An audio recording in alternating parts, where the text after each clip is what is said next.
Good day, brothers and sisters. It is Sunday once again. It is time for us to worship the Lord and to study His Word once again.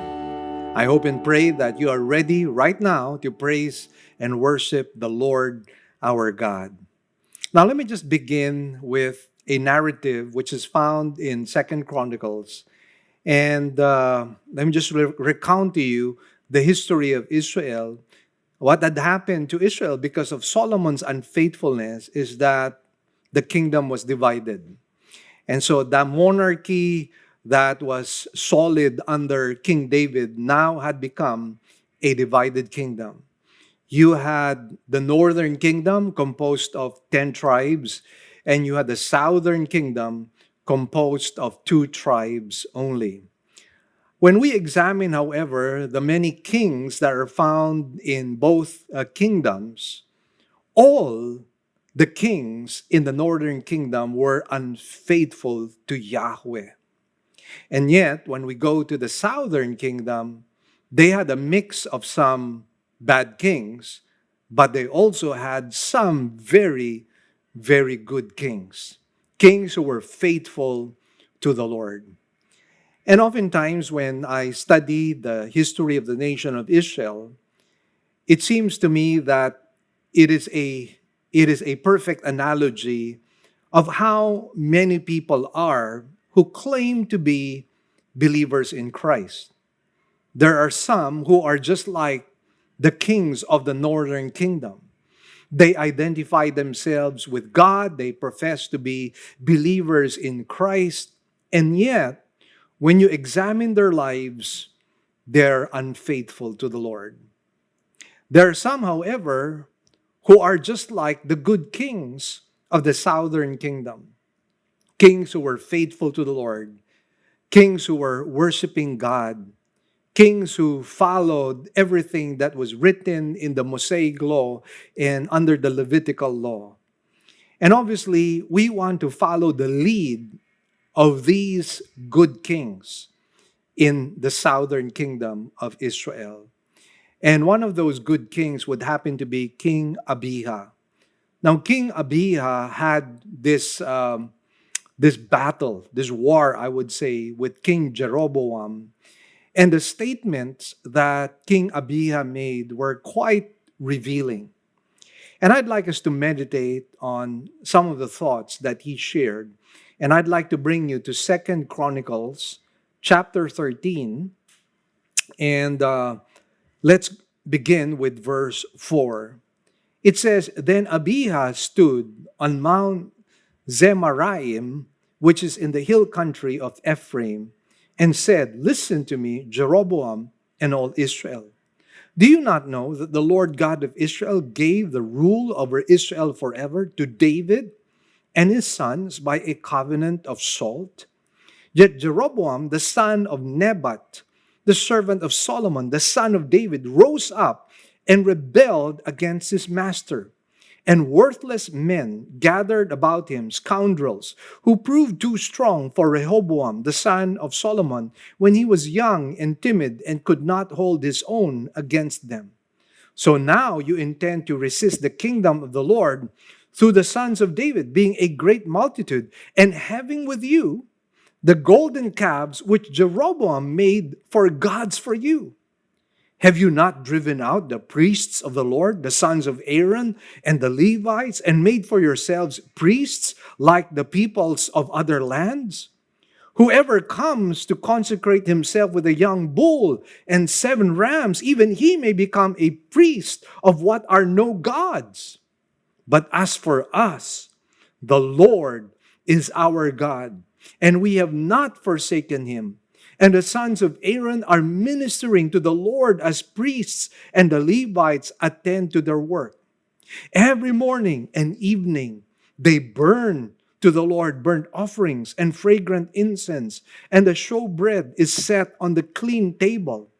And the golden lampstand with its lamps is ready to light every evening, for we keep the charge of the Lord our God, but you have forsaken him.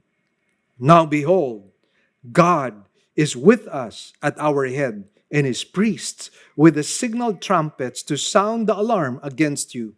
O sons of Israel, do not fight against the Lord God of your fathers, for you will not succeed. The thoughts of Abijah here are quite revealing. And we find a picture here of those who are worldly Christians. They have one foot in the Lord and one foot in the world. And you find no distinction between them and the people of the world. And sometimes that is what the church has become. The church has become worldly, and the world has become churchy, and you no longer find the difference between the two. But Abijah's tribe were faithful to the Lord. They continued their worship of God. They continued to do exactly as the Word of God said. And this is what we want to happen. This is the kind of worship that needs to happen among faithful believers in Christ. And that is what I exhort you to, my dear brothers and sisters. And so let's rise once again from our seats and let's worship the Lord according to His Word and according to His will.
us back to life.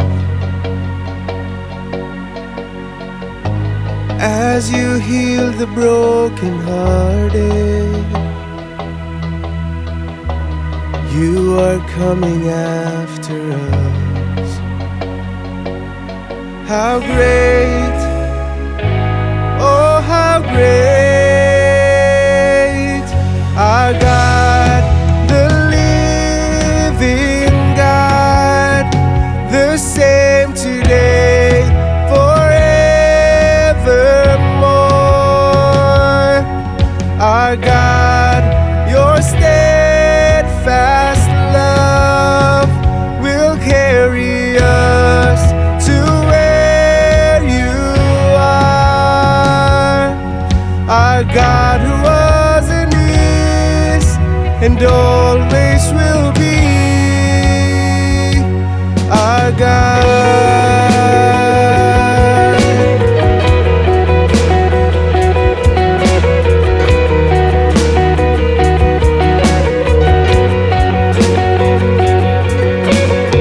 Returning sinners to forgiven. By the cross you chose to bear. And as you rose up from the grave, my sins are washed away. How great, oh how great, our God, the living God, the same today, forevermore. Our God, your steadfast love will carry us to where you are. Our God who was and is and always will be.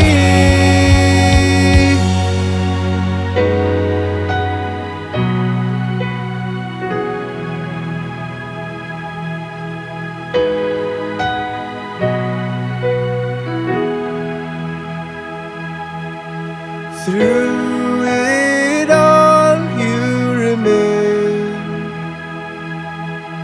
Through it all you stay the same. Through it all you remain. Through it all you stay the same. Through it all you remain.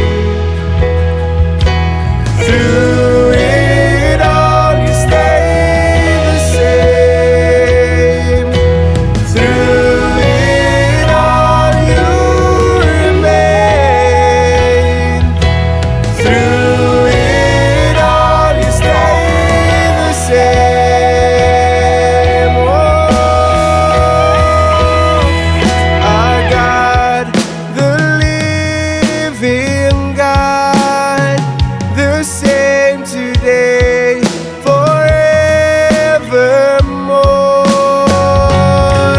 Our God, the living God, the same today, forevermore.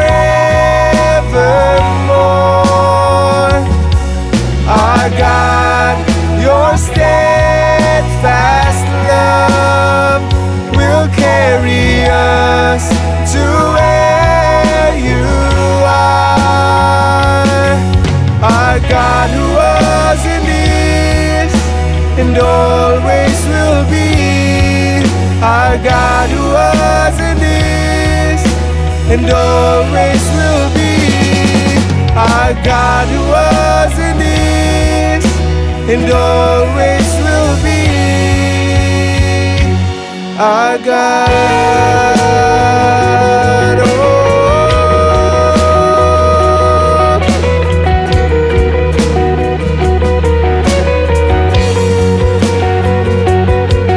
Our God, oh.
trust but you.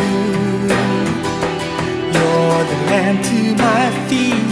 You're all I need. In your presence I will sing. I give you my all. Take full control. I lay down my life before your throne. And I thank you, my Lord. You made me your own. And today I will say that this world is no longer my home. I surrender to you my life, a living sacrifice. Whatever I do for you. May your name be glorified. At times I stumble and fall. Still you hear me when I call. Your mercies are new every morning. When I'm weak, you make me strong. I give you my all. Take full control. I lay down my life before your throne. And I thank you, my Lord. Made me your own. And today I will say that this world is no longer my home.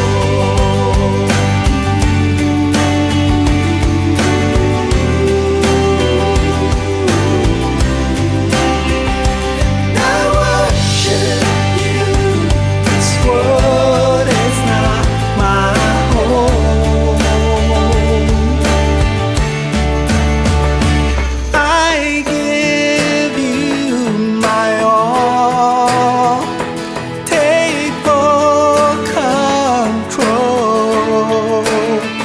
And I lay down my life before your throne.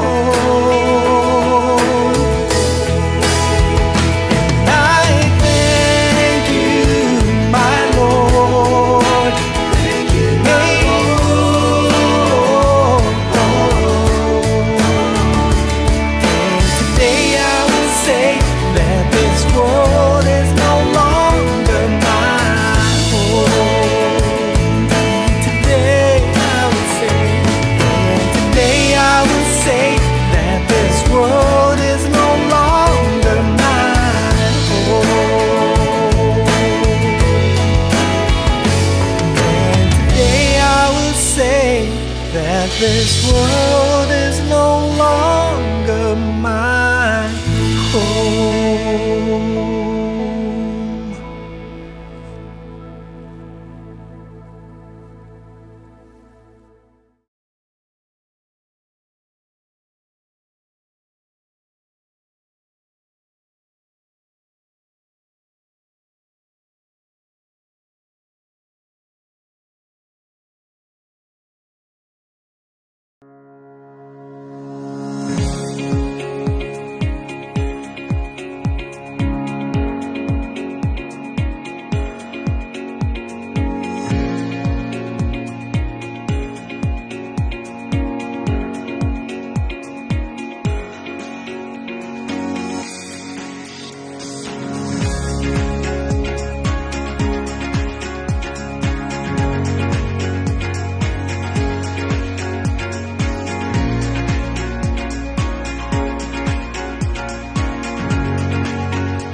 Here are our announcements. We now have two kinds of services.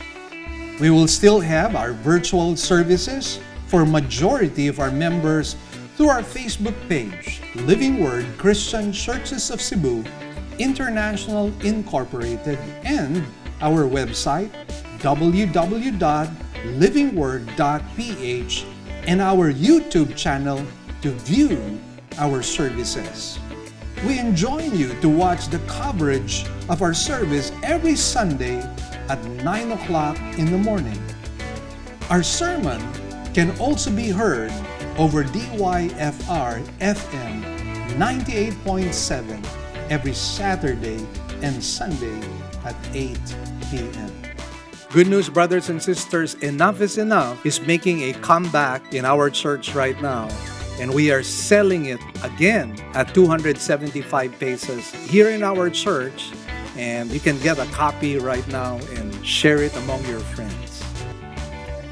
We have great news. We are happy to announce that we now have our very own Living Word online bookstore. Your favorite Living Word discipleship materials are now available for download straight to your devices. For a very minimal fee of 100 pesos only, you can now avail of the electronic copies in PDF format. Our Ephesians Volume 1 and Volume 2 are ready for your download. The Journey series, Knowing Christ, is now available online as well. And likewise, we have free study materials like More Than Enough Study Guide, Enough is Enough Study Guide. To avail and for more details, please visit books.livingword.ph. Stay tuned as we make more of our discipleship materials available on our online bookstore. We'd also like to thank our partners, our members who have been consistently giving to partner with us in the work of the Lord. We'd like to share our giving channels to those who would like to partner with us in the work of the Lord. You can deposit your love offerings to the following banks. Banco de Oro. Account name is LWCCCII. The account number is 001-000060800. We also have a BPI account. Account name is Living Word Christian Ministries, Cebu Incorporated. Account number is 1021023481. Finally, we have RCBC. Account name is LWCCCII. Account number is 14520052886. You may also send your love offerings and donations online through our website. Go to www.livingword.ph and click Give, and then a dialog box comes out of it. Kindly click on your giving preferences. Thank you, and God bless.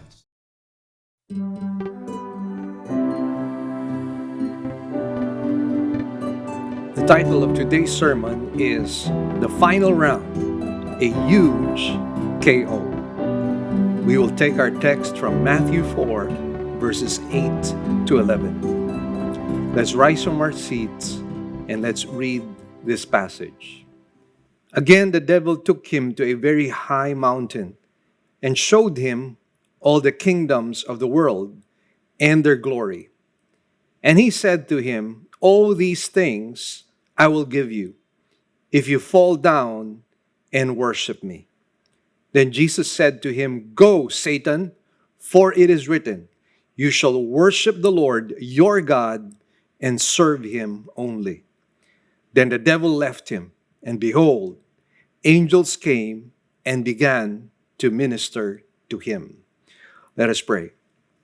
Our Heavenly Father, we thank you and bless you, O God, for this wonderful time once again to study your word. And we come before you with humility of heart as your students and you, our teacher. We depend solely on the Holy Spirit as He guides us and leads us through our study today. I pray for myself, O God, that I might be used as an instrument, Lord, to speak your will and your word to your people. Whatever is going to be achieved today, we will give you back the glory, the praises, and the thanks.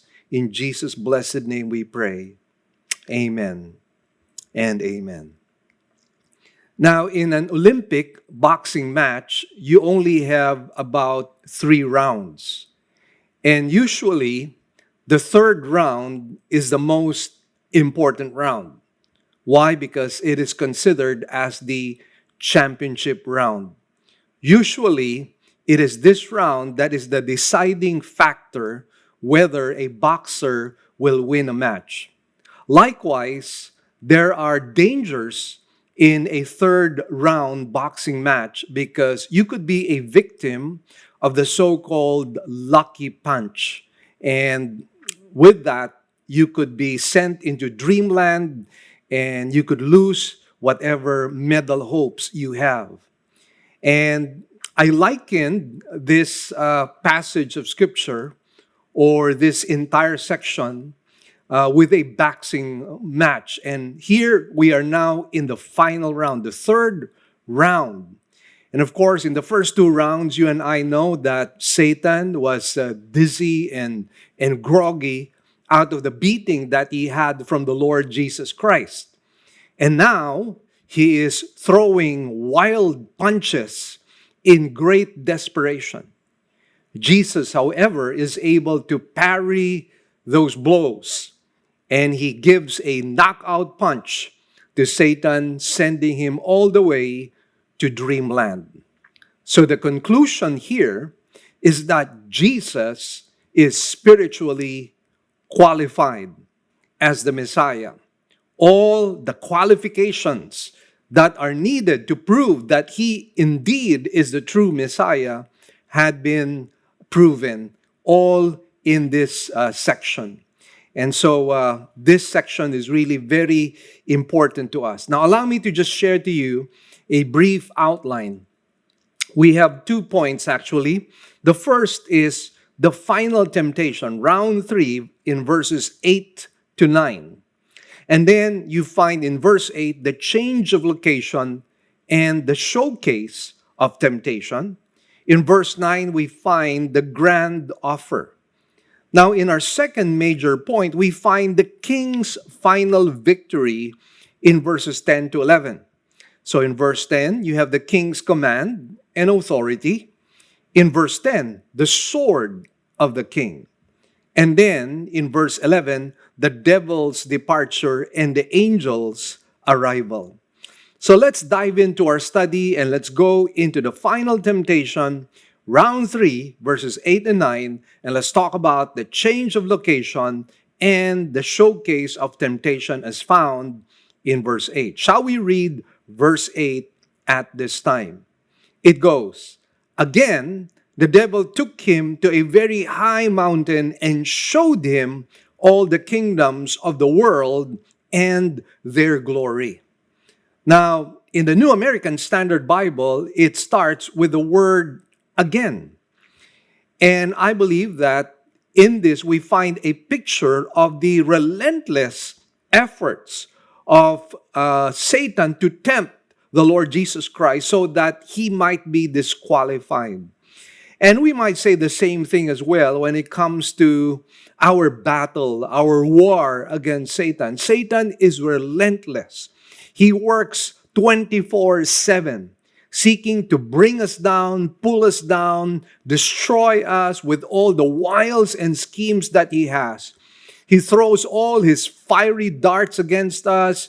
He lays baits before us and traps so that you and I might fall and stumble, so that you and I might become adokimos or disqualified.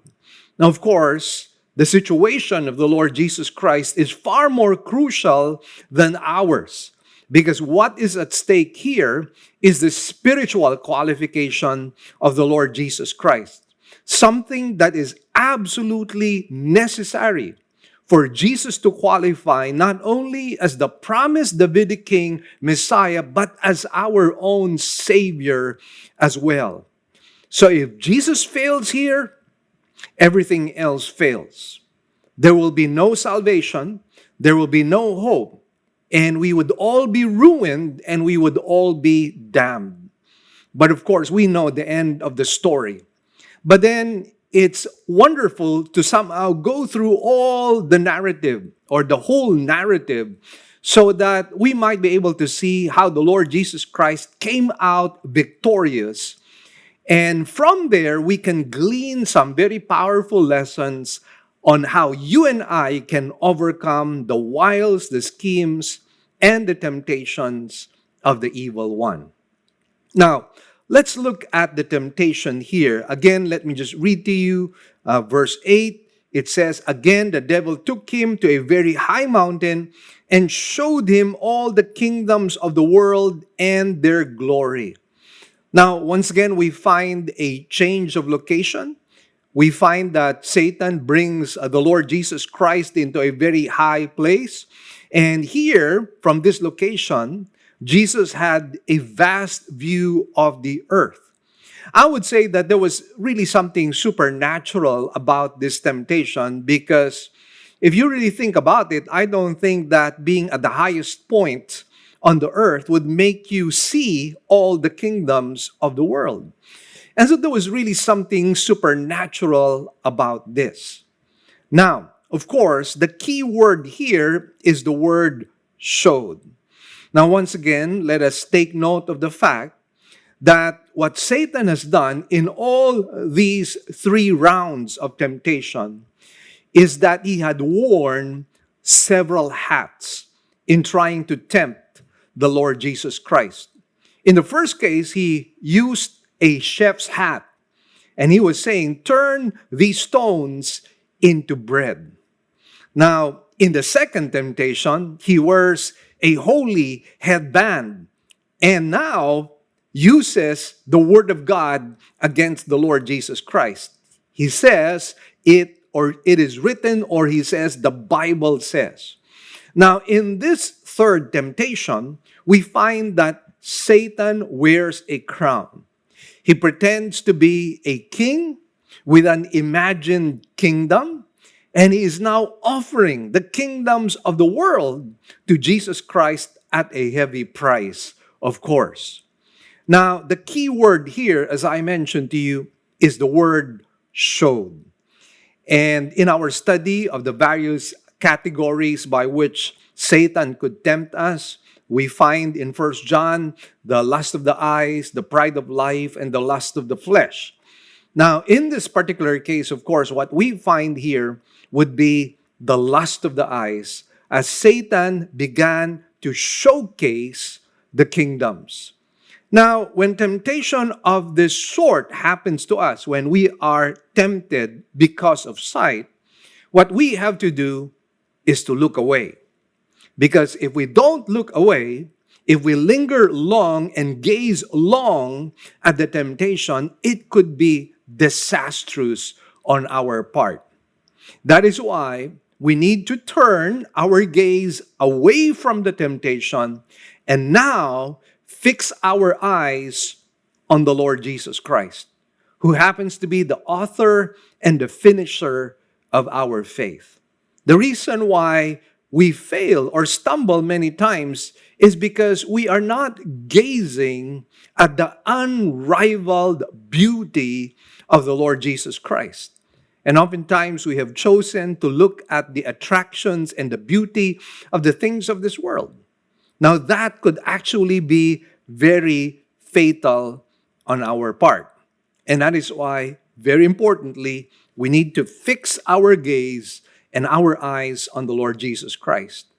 This morning, as I was praying and meditating, the Lord just reminded me of that song. And the lyrics of the song go something like this: "Turn your eyes upon Jesus and look at his wonderful face, and the things of this world will grow strangely dim in the light of His glory and grace. I think one of the things that we can glean from this particular study is that we need to continually fix our gaze on the Lord Jesus Christ. Continue to meditate on the attributes of God, the beautiful attributes of God, the goodness of God, the loving kindness of God, the faithfulness of God. All of these things we need to continually remind ourselves with. And that is why worshiping God is absolutely important, because it reminds us of who God is. It reminds us of what God can do on our part. Now, quite interestingly, if we go into the Old Testament, the Lord actually revealed Himself with various names. And some people might ask, why did the Lord do that? I mean, why can He not just reveal Himself with just one name? It would be sufficient in our case. But you see, I think the point of being able to reveal all those names is for us to be able to see the various dimensions of the beauty, the power, the glory, and the majesty of our God. And that is why all these names somehow reveal to us who our God is. And oftentimes, the way God reveals it to God's people is through a crisis moment. And it is through those crisis moments that God reveals Himself in power. It is during those times that He reveals His name to us. And so people are in awe. People bow down and prostrate themselves before Him, realizing how great and mighty and powerful our God is. He is a prayer-answering God. He is the God of Elijah who answered with fire from heaven. He is the God who brought Elijah in chariots of fire as well, as he was translated from this life into the next. And so again, what we need to do is we must not allow our gaze to be fixed on the things of this world, but fixed on the Lord Jesus Christ. As the Bible clearly says, do not look at the things below. Do not focus your mind and your heart on things below, but focus on the things above. And again, that is an admonishing exhortation that I think that we need to imbibe in our lives. Now, when we look at verse 9, we find the grand offer here. And here it says, and he, referring to Satan, said to him, referring to Jesus Christ, all these things I will give you if you fall down and worship me.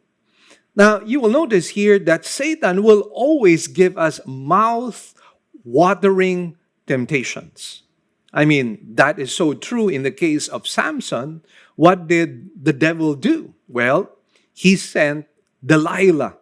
And it was Delilah that became a mouth-watering temptation on the part of Samson. You see, Satan is like an advertising campaign manager. And he offers you a lot of things. He gives you a lot of promises. He will tell you that with this temptation, if you bite into it, satisfaction would be guaranteed. It is going to be the best life ever that you will have. It is a 1 in a million experience. This will give you an extreme adrenaline rush. That is what he continually promises people. He will talk about the top of the line hardware. And he will say, just follow my lead, and it's going to be satisfying for you. You will have all the pleasures of this world at your disposal. And what you and I do not know, however, is that with those temptations come tragedy. I recall what the book of Proverbs says, there is a way which seems right unto man, but it is actually the way of death. In contrast, when you and I follow the Lord, it seems like a hard road. But in the end, when we follow the Lord, it will be well with us. I'd like to share to you a quotation. I don't have the name here, so it's sort of anonymous, but the thoughts here are quite instructive. And it goes something like this. Badness you can get easily in quantity. The road is smooth and it lies close by. But in front of excellence, the immortal God has put sweat and a long and steep way to it. And it is rough at first. But when you come to the top, then it is easy, though it is hard. I recall the story of a famous gangster by the name of Jim Voss, who was part of the notorious Mike Cohen gang. And it so happened that Jim Voss attended a crusade in the Los Angeles area, and he was greatly convicted of his own sins. And in the preaching of the sermon, he found hope and salvation in the Lord Jesus Christ, to which he accepted the gospel of Jesus Christ. He was converted to the Lord. And of course, he knew that there was going to be some trouble because what had happened was his story was carried by the newspapers. And so one day in his driveway, there were two black limousines, and he knew that this was the Mike Cohen gang, and they were there to kill him. And so he could have taken the easy way out, and maybe he could have said, well, you know what? I just recant my faith. I'm back with the gang. But he stood on the word of God. He stood on his faith. He went out and he said that I have accepted Christ as my Lord and Savior. I'm cutting my ties with you. And thankfully, miraculously, his life was spared. And this is exactly an example of how it is with us believers. It's always difficult. There's always a price to pay. And yet, you and I know that the Lord will never leave us. He will never forsake us. In contrast, all the promises that Satan gives to us are empty promises. They are hollow promises. And sin only brings a fleeting satisfaction and success. But in the end, it's going to end up in misery, in tragedy, frustration, depression, and so on down the line. So once again, very important that we know how to deal and respond to temptation. Now let's talk about the nature of temptation here. Now, one of the things that we have to understand is Satan had actually seized dominion from Adam and Eve because of their fall. And you might be wondering how it is that Satan is offering the kingdom to the Lord Jesus Christ when in fact he doesn't really own the kingdom. But then you and I know that because of the failure of Adam and Eve, he now had dominion and influence all over the world. In fact, that is the reason why Paul says or addresses Satan as the god of this world. And this is what we find in this case. Satan knew, however, that his dominion was now going to be short-lived with the presence of the Lord Jesus Christ, the rightful inheritor, the rightful possessor of all the kingdoms of the earth. And obviously, he wanted to stop the Lord Jesus Christ. Now, the big question, of course, is how does he stop the Lord Jesus Christ from inheriting the kingdoms of the world? How does he stop Jesus Christ from possessing what really belongs to him? Now, Satan knew that the way Jesus would inherit the nations would be through the cross. That is the way of exaltation. And so if there's something that Satan wants to do, It is to somehow tempt the Lord Jesus Christ not to go to the cross, because he knew that the cross, after all, was going to be excruciating. It was going to be the greatest torture that the Son of Man and the Son of God will have to go through. He will have to go through ridicule. He will have to go through persecution. He will have to go through humiliation. And Satan was really saying to Jesus Christ, you don't have to go through that. You don't have to go to the cross. I'm going to give you all these kingdoms right now. You can reign right now in this kingdom. All you have to do is do what I want you to do. Satan was offering a barter trade here. I will do this for you if you do this for me. And again, we find Satan lying once again, and he is such a great liar. He tries to give you something that he cannot really give. In the case of Eve, how did the temptation go? Well, this is what he said to Eve. You will be like God. When you partake of the fruit of the tree of the knowledge of good and evil, you will be like God. And obviously, that did not happen. And that is what we find in the case of Satan. Satan always shortchanges people. He always shows the attractive parts of sin, but not its consequences. And there's one beautiful illustration that was shared by radio personality, Paul Harvey. And he tells us how the Eskimos actually hunt down the wolf. And what an Eskimo does is that, and it's freezing cold in that area. And what he does is that he puts blood over his blade or over a very sharp knife. And then he allows it to freeze.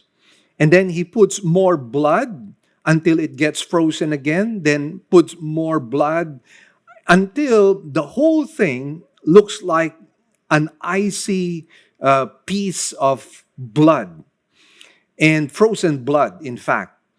And so once the wolf smells that and sees that from afar, immediately the wolf gets into that area and starts licking the blood. And what happens, obviously, is the insatiable thirst of this wolf for blood causes him to lick it faster and faster and faster. What he does not know is that ultimately he reaches the sharp edge of the knife and cuts its tongue. But the problem is, because it no longer is able to distinguish between its own blood and the blood that it's licking, eventually what will happen is that the wolf will cut itself and it will hemorrhage and it will eventually die. And that's how Satan operates. He gives us these neat packages, very attractive. And once we bite into that bait, we're trapped. And one of the things we have to understand is if we give Satan a foothold, we could fall into something that will eventually become a bondage. Let me tell you this. Once something becomes a bondage, it is very difficult to extricate oneself. It is very difficult to be able to deliver oneself from that situation. That is why the deeper we get into sin, the more dangerous it becomes to our own soul.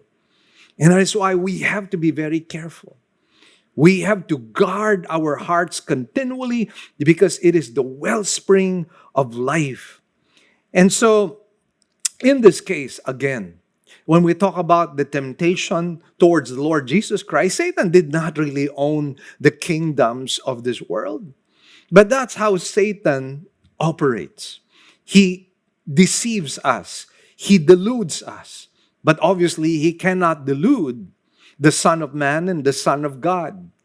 If he was able to do that, then Jesus would have been disqualified as the promised Davidic king, Messiah, and Savior of the world. That would be the greatest tragedy, not only for the Son of God, but for us as well. But you and I know the story. Jesus did not lose the battle. If Jesus had lost the battle, he would no longer be able to inherit the kingdoms of this world. So now let's segue into the king's final victory in verses 10 to 11 as we look at the king's command and authority in verse 10. Then Jesus said to him, "Go, Satan." Now in this temptation, Satan was assuming the role of a king. The audacity of Satan to pretend to be the king before the one who is really the King of Kings and the Lord of Lords. And Jesus just shuts him off and destroys all his pretenses, shouting at him and making it loud and clear that he is not king, but Jesus himself is the real king. Now, Jesus did not surrender any space whatsoever to Satan, because Satan, after all, is our enemy. That's what his name means. And that is why we cannot surrender any space to him. As I mentioned a while ago, one of the things we can do is to allow Satan to gain a foothold in our lives. Now, it might be a small foothold at the beginning, but I tell you, if we allow him an entry point into our lives, that hole where we allow Satan to come in will just become bigger and bigger and bigger, and it will be very difficult for us to stop the assaults of Satan on our soul. And that is why we need to prevent him from making any entry point into our lives. And that's exactly what Jesus does here. Jesus stops him. Jesus does not give him any space whatsoever. And that is why we have to constantly flee from temptation. We have to resist the devil at all times, because if we do not do that, then we will fall into his traps, and oftentimes those traps could be very disastrous. Remember this, he is our enemy. That is what his name means. What is the answer to temptation? The answer to temptation is no.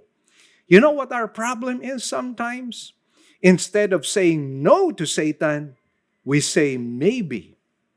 And that's where the problem takes place. When you and I are not decisive enough, when you and I are not intentional enough in being determined in stopping Satan and his assaults, then that's the time you and I can fall into temptation. And that is why we need to resist him at all times. Now, to be sure, of course, there will be times when you and I would fall and we would stumble. And all we have to do is confess our sins. The Bible is very clear.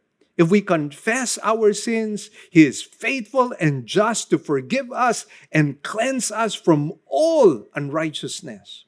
And that's what we need to do. And that is the only thing that will restore us in our relationship with the Lord. And friends, you and I have to understand that the blood of Jesus Christ cleanses us from all unrighteousness. And therefore, we rely on his blood. We rely on his being our advocate. Jesus is our advocate. And the Lord Jesus forever makes intercession for us. And so again, that's what we need to do. If we stumble and fall, confess, stand up once again, and resist temptation. Now, let's talk about what happens here in verse 10 as we see the sword of the king. Notice how Jesus responded to this temptation. He said, "For it is written, you shall worship the Lord your God and serve him only." As always, Jesus uses the sword of the Spirit, which is the word of God. Now, here's something very interesting. The phrase, it is written, is a Greek perfect tense, which means that the written word of God has an abiding significance into the present and in the future. The word of God continues today as a powerful weapon against temptation. And that is why we need to constantly meditate on the word of God. And this word of God has an abiding significance, has an abiding relevance, has an abiding power, not only in the present time, but even in the future.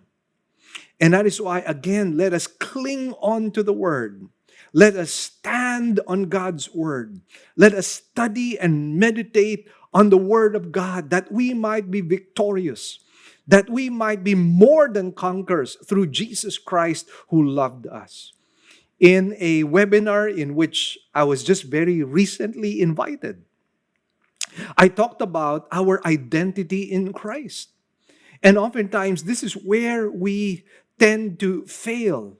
Our failure to recognize that we are now identified in the death of Jesus Christ. We have been buried with Christ in his death, and we have been resurrected together with Christ in this new life. And oftentimes we forget that we have this blessed union in Christ. That is why if you go all throughout the New Testament, particularly in the epistles, there is one phrase that continually repeats itself, the phrase in Christ, in Christ, in Christ. It talks about our union in Christ. It talks about the power that we have in Christ. It talks about the abiding presence of the Holy Spirit that continually sanctifies and purifies us. And we must never, ever forget that. Oftentimes, this is where Satan comes into the picture. He makes us forget our identity and our union in Christ. He makes us think that we still own our lives. But that is a lie. The Bible says we have been purchased by the blood of Jesus Christ. Therefore, we no longer own ourselves. God owns us. But not only does he own us, he has provided us the equipment and the empowering to be able to overcome any and every temptation. And that is why we should never be victims. We should be victors. Remember what John says, for whatever is born of God overcomes the world. We're supposed to be overcomers.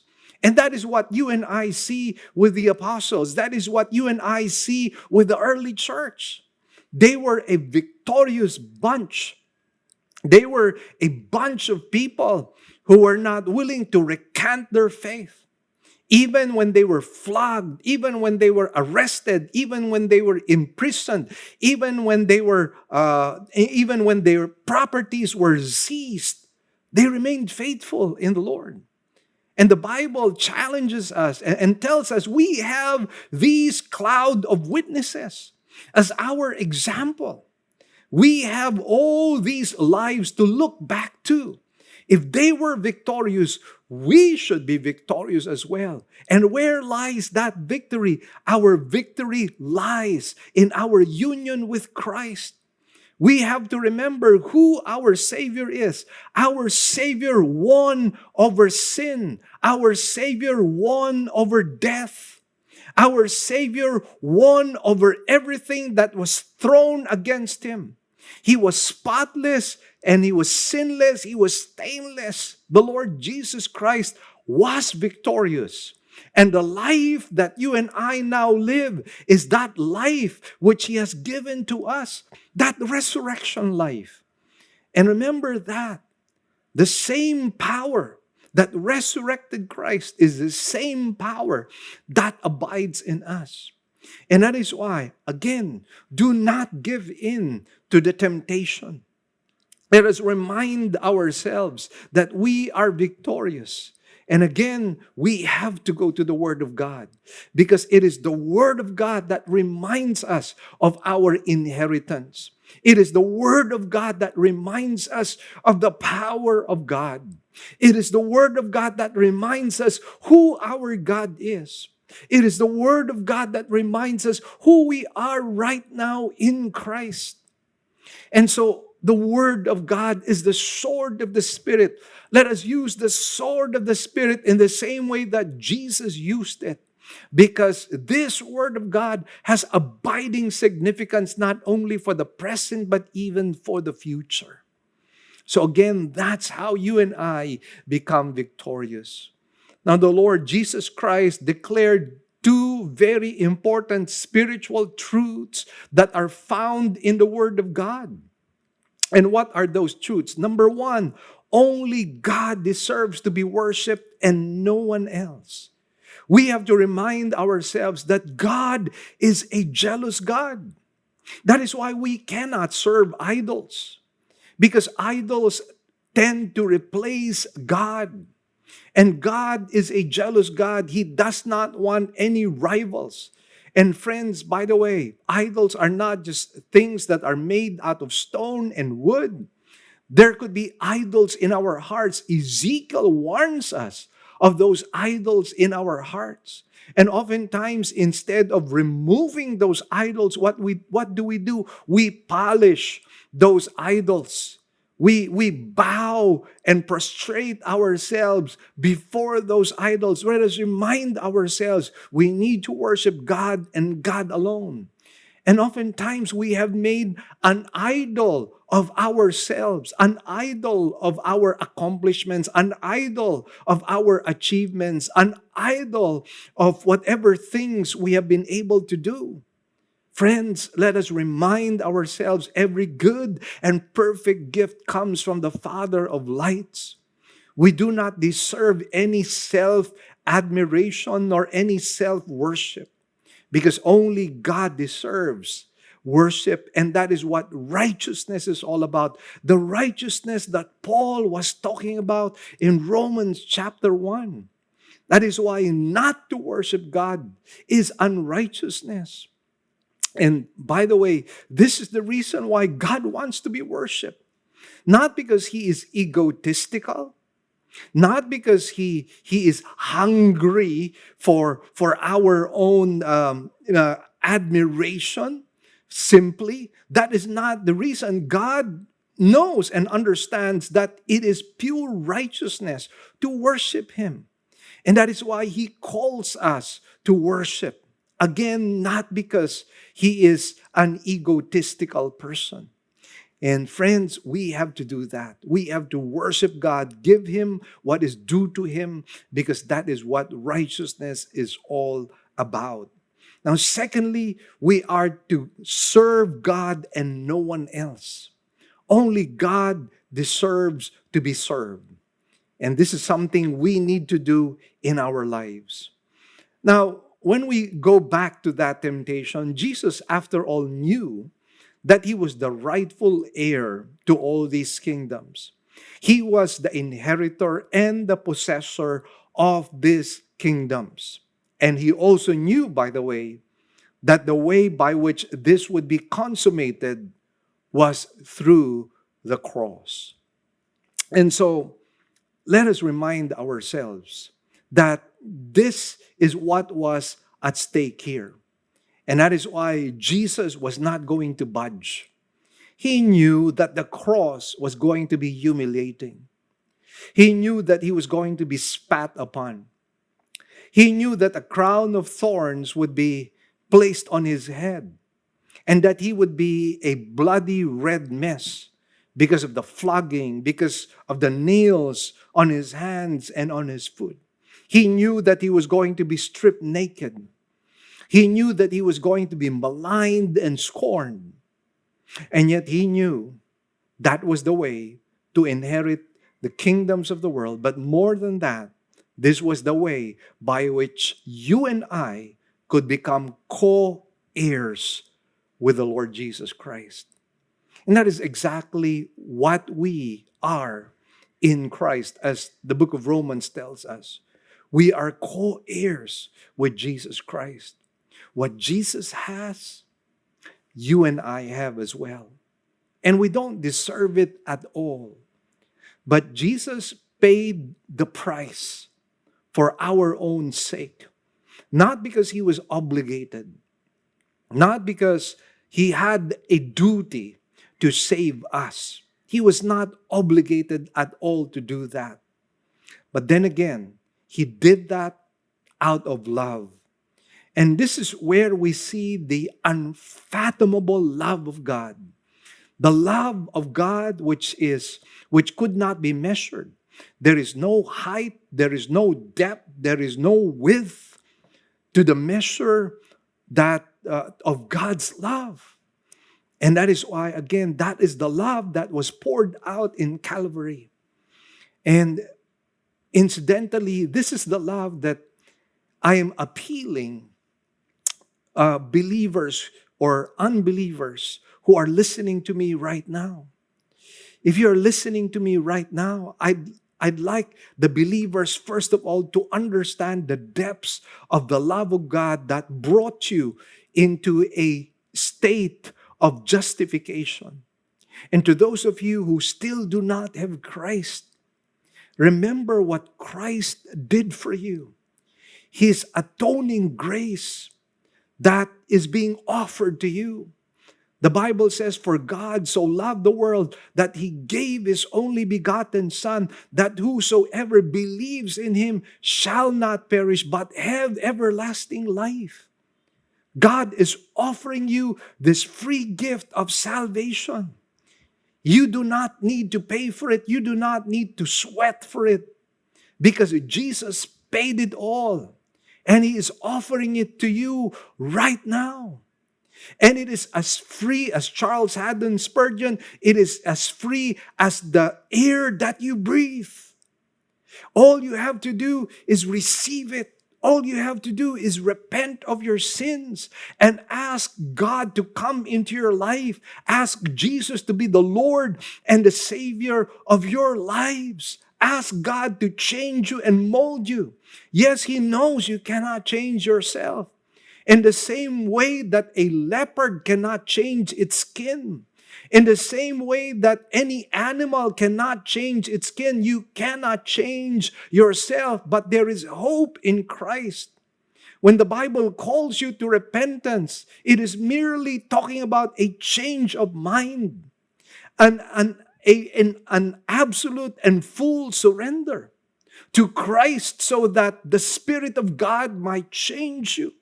For it is not by might nor by power that you will be able to change yourself, that you will be victorious, but it is by the Spirit of God. But come to Christ. Receive him into your life. Make him the Lord and the Savior of your life, and he will do it for you. He will give you the gift of salvation. And friends, again, that is what Christ has done. That is why he resisted this temptation, because he wanted to go to the cross for you and I. And that is why we should be eternally grateful to Christ. Now, as a sidebar here as well, the nature of the temptation tells us that the kingdom is an earthly, literal, physical, visible kingdom. Remember that Jesus did not say, Satan, you've got it all wrong. You're not supposed to interpret the scriptures literally. You should interpret it figuratively or allegorically. But notice here the nature of the temptation. Satan knew that the Old Testament actually promised a literal, visible, physical, earthly kingdom. Again, let me remind you of the Lord's Prayer. This is the Lord's Prayer himself. It says, Our Father, who art in heaven, hallowed be thy name. Thy kingdom come, thy will be done on earth as it is in heaven. Let us not forget that there is an earthly kingdom. And that earthly kingdom will take place in the second coming of the Lord Jesus Christ. And again, I'm just trying to explain something here which eventually you might have to go through as well in your understanding of the kingdom of God. So what is the end game or the end result of this? Well, in verse 11, we find the devil's departure and the angel's arrival. Let me read verse 11 for you. It says, "Then the devil left him, and behold, angels came and began to minister to him." This teaches us that if we resist the devil, he will flee from us. And he fled from the Lord Jesus Christ. And right after that, the angels started to minister to the Lord Jesus Christ. And by the way, the word ministered is a Greek imperfect, meaning to say that he was ministered to for a prolonged period, not just one time, but probably a little more than what we could imagine. And so here we find Satan running away like a whimpering, fleeing dog after getting a severe beating from the Lord Jesus Christ. And Jesus, his hands are raised by the Father. He is proven to be the champion. He is proven to be the promised Davidic king, Messiah, and Savior of the world. And so Jesus has accomplished everything.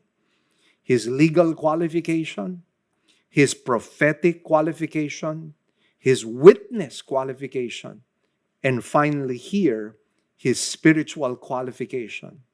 All the tests that Jesus had to go through, he passed with flying colors. And with that, we are thankful because our salvation is secure. Our faith is not worthless. Our faith is certain. Our hope is certain as well. Let us bow our heads in prayer at this time. Heavenly Father, we thank you and bless you, Lord, for today. Thank you, O God, for the Word. The Word indeed is a blessed Word because, Lord, it strengthens us, it edifies us, it builds us up. May the Word of God that was spoken today truly bring forth its intended purpose in each and every life. So we are thankful, O God. And whatever has been achieved today, we give you back all the glory, the praises, and thanks. In Jesus' blessed name we pray. Amen and amen. Praise God, brothers and sisters. It's been a wonderful Sunday once again.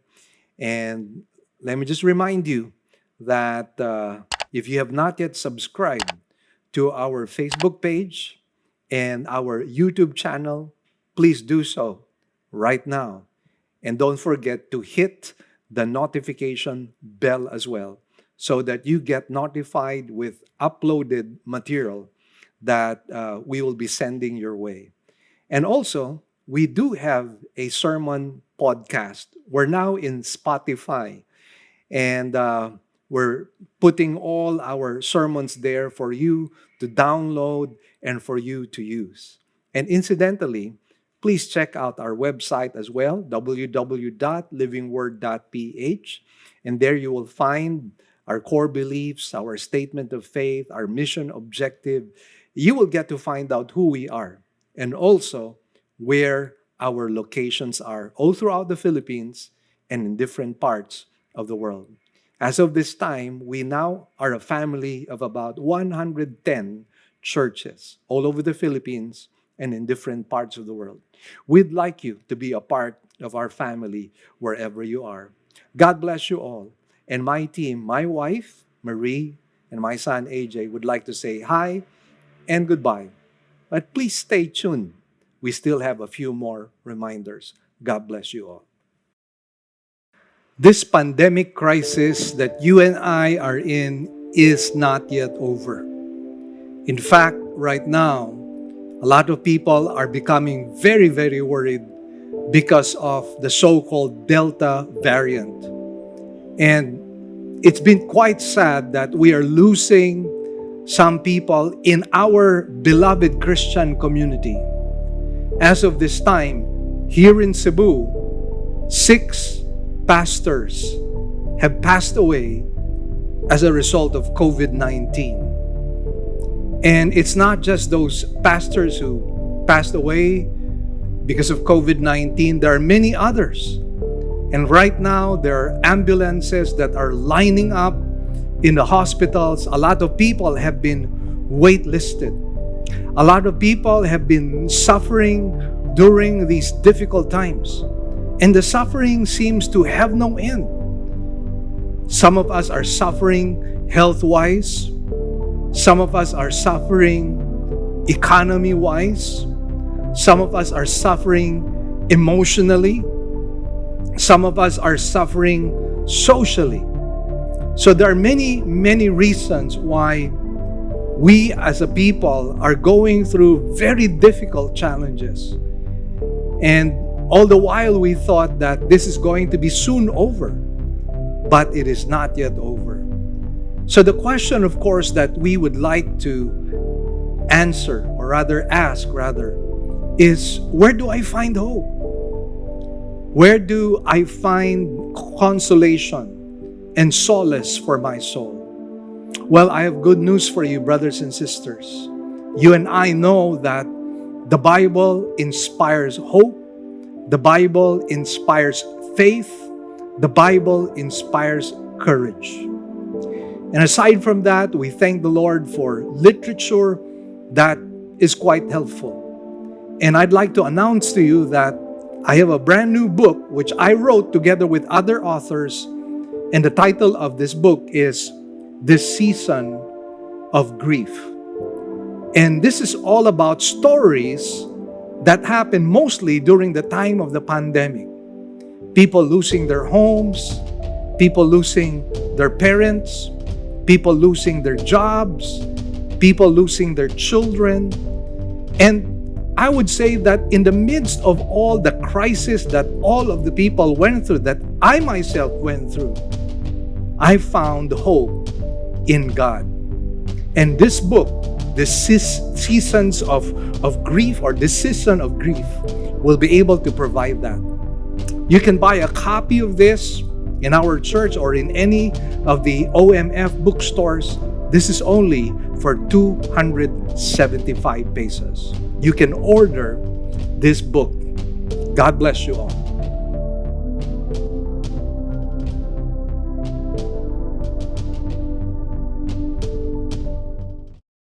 Hi, this is Pastor Mel Caparros of Living Word Christian Church.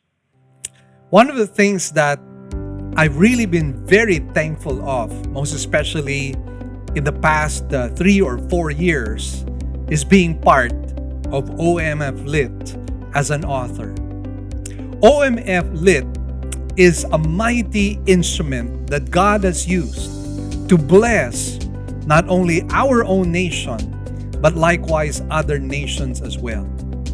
Through OMF, the Word of God has gone forth in different parts of this world and in different parts of the Philippines. People have been edified, people have been encouraged, people have been inspired by the many books that OMF Lit has produced and likewise distributed. And I happen to be one of those people whom God has used through OMF Lit to be a blessing to many people, not only here in our country, but even abroad. And through OMF, I was able to write 2 books. One is this book, Enough is Enough, my very first book under OMF Lit. And this book talks about contentment. And this is a book I believe that a lot of people need to be able to read through. Why? Because many of us have many problems, and some of us have not realized that the problems that we have come about because of greed, because of envy, because of discontent. And somehow, this book will help you navigate through your spiritual life and your journey so that it can guide you, help you, instruct you on how to be content. There's nothing like a contented life. There is just a stillness and a calmness that you and I will have when you and I are content. We rest in God, we rest in Him, because we know He is all-wise and all-loving. A second book that OMF Lit has distributed and produced, of course, for me is this book, More Than Enough. It talks about how to overcome our own trials. And this 2020 and even this 2021 has been filled with so many trials. It's not just the pandemic crisis. There is unemployment. There's losing our own jobs. There's also the case of losing our social, life because of the thing that has caused us to distance ourselves with each other. And so it has resulted in not only death because of the pandemic crisis. There's some people who committed suicide. There's some people who have done things that they now regret. And again, we need to be able to overcome our trials. This book, More Than Enough, will help you navigate through the trials of life. So please do not forget, enough is enough and more than enough. Thank you, OMF. You are such a blessing to us.